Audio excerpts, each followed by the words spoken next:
Up with KREM begins now. Good morning. Welcome to Up with KREM. It is 6 o'clock now. I'm Nicole Hernandez. And I'm Tim Pham. It's good to see you here on this Tuesday morning. Let's get you up and ready for the day ahead with meteorologist Thomas Patrick. Thomas, we got some rain yesterday.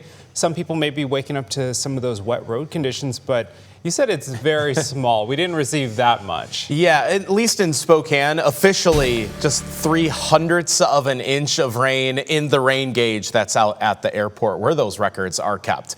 That among the lowest totals that I saw across the region. Most other spots around 1 to 2/10 of an inch, which is pretty good. Enough to wet the ground at least for a little bit, but probably won't stay that way all day long. Same story today because our storm system is still parked right over far north Idaho, providing at least a bit of light rain for the region, albeit scattered across the region. So nothing widespread and actually nothing over Spokane County at the moment, but with the scattered showers just present and around the area, and we got those overcast skies, we'll still have another opportunity at least for a bit more light rain today with another chance for some scattered afternoon thunderstorms. So still optimistic that we'll get a little bit more water on what has been a dry summer season for us overall.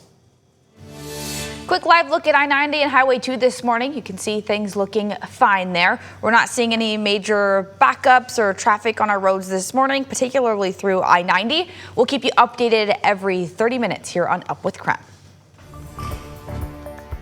In just a few hours, we will get an update on the ambush that killed 2 North Idaho firefighters and injured a third. It's now been more than 3 weeks since a gunman started a fire on Canfield Mountain, then shot at firefighters who responded. Firefighters Frank Harwood and John Morrison died in the ambush. A third, Dave Tisdall, was badly injured and is still recovering from gunshot wounds.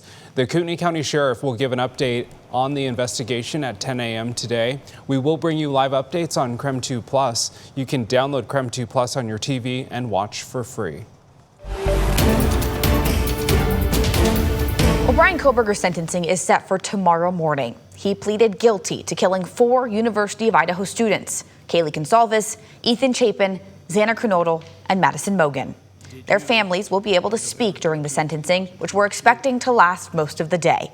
It will start at 8 a.m. our time, and we will have it live on KREM 2 and KREM 2 Plus. We're expecting the judge to sentence Coberger with life in prison without the possibility of parole. This after he accepted a recent plea deal with the state. As one of the terms of the deal, Coberger will no longer face the death penalty. Here's a look at what will likely happen during the sentencing hearing. Prosecutors and defense attorneys will present their recommended sentences for Coberger. He can then give a statement to the court where he could, but does not have to, explain his actions and personal circumstances. Then there will be victim impact statements.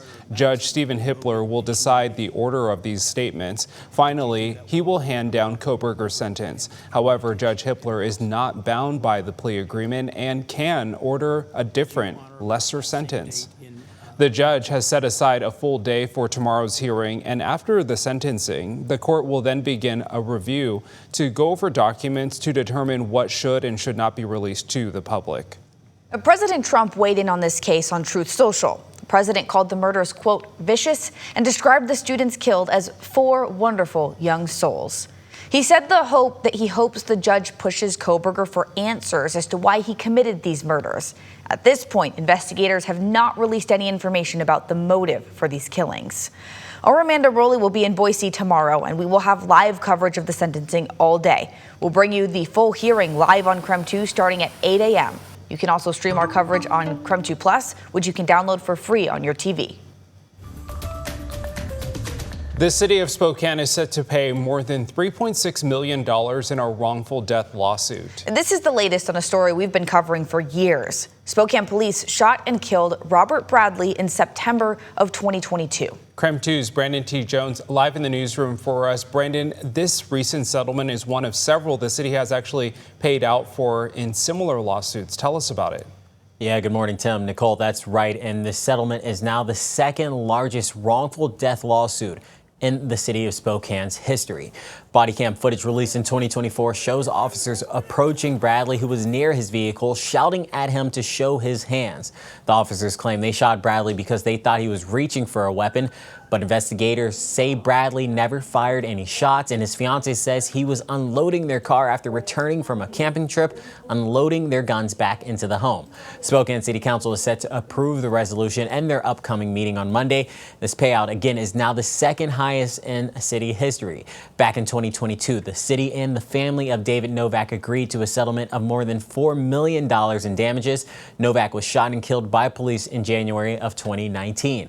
And earlier this year, we also learned the attorney for Kerry Jones Hilberg put the city on notice that they would be suing for $50 million after police shot and killed him inside of a Walmart in December of 2023. Attorney Rondi Thorpe is also representing the estate of another man killed in a 2022 police shooting, and a third family has retained her for possible legal action in a shooting death from police last December.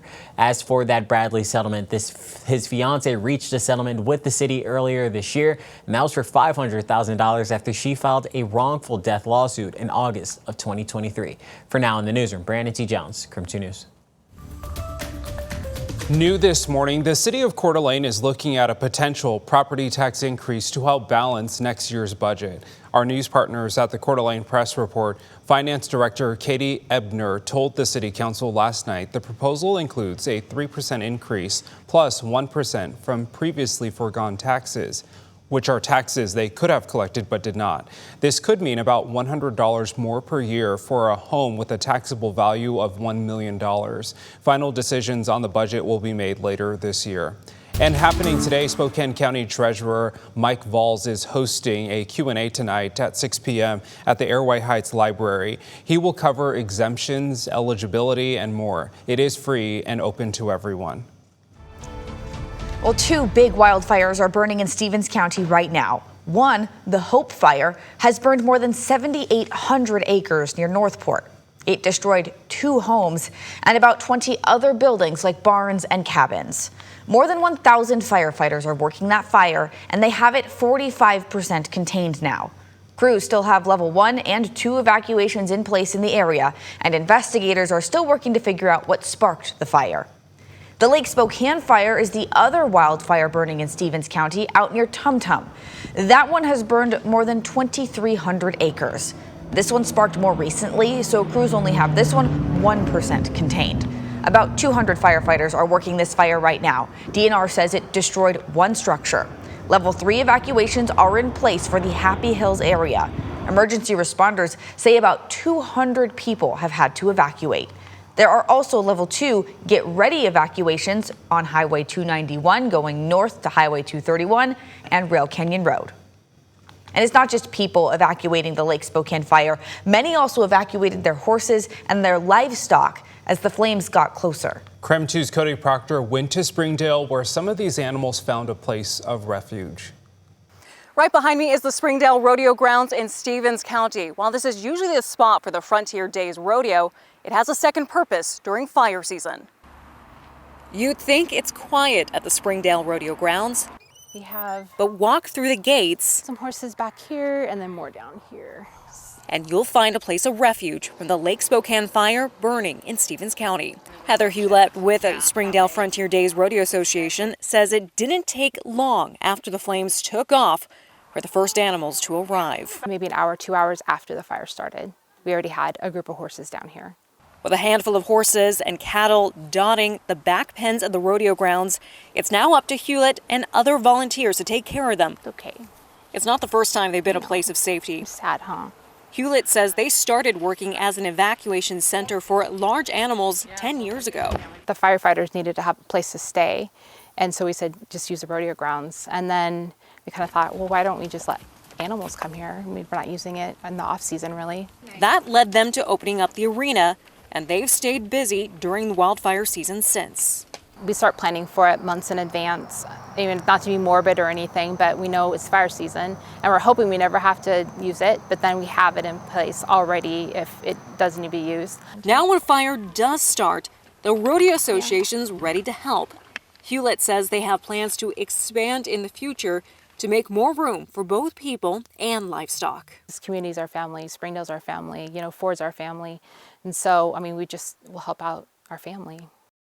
Now, if you do need a place to go to take your horses or your livestock during the Lake Spokane fire, Hewlett says they'll have the rodeo arena open here for as long as they're needed. In Springdale, Cody Proctor, KREM 2 News. At the time, 6:10, another look at our weather forecast this morning. Already cloudy skies as it was yesterday, and we're still under the influence of the same weather pattern. Bit of a disturbance passing through, giving us a bit of some scattered showers early on this morning. So far, haven't gotten a whole lot, maybe just a bit of light rain or sprinkles for Coeur d'Alene, and nothing so far in Spokane. But that's not to say we won't have our turn later on today. Light scattered showers during the morning hours, and a chance for an afternoon thunderstorm or two is certainly possible, especially if we can eke out even just a little bit of sunshine, which can help to really bubble up the atmosphere just a little bit. But this is where we stand right now on Doppler radar. Clear for Spokane County. Little shower directly over Coeur d'Alene, but probably won't last for very long. So very, very scattered, very, very light activity so far this morning.